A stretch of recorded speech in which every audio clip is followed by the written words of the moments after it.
My name's Lou Schizas. I am the business analyst for AM 640 here in Toronto. I think that the biggest innovation center in construction is new material science. So when you look at construction, we have constantly been improving the materials we work with.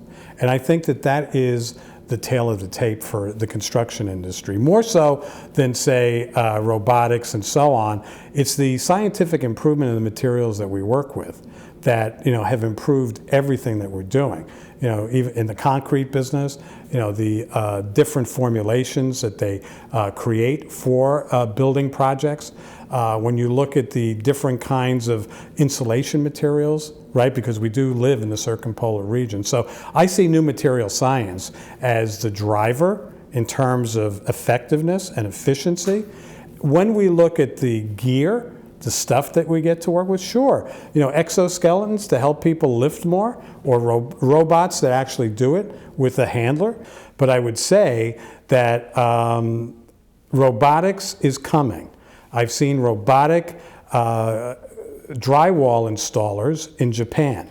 So in a high-rise building, they've got machines that will put it up faster and cheaper than men, but it's got to be tested. A lot of the stuff that we see on a video, on the internet, and so on, until you see it live, you don't really know if it's going to work. That's why you have to go to conferences like this one. That's why you have to travel internationally to see what kind of technology is being developed in other jurisdictions, and you got to see it on site.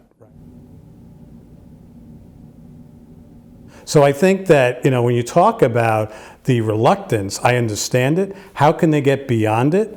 I guess they're going to have to find technology that is proven in another jurisdiction in the same operating environment. Okay, so we live in the circumpolar region.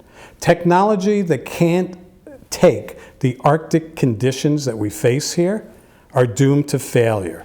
So whatever we're going to buy, it better be tested in the circumpolar region before you go and buy a piece of equipment and then find out, oh, it doesn't do so good at -20. We have a series of conditions that need to be met before we implement technology in this country.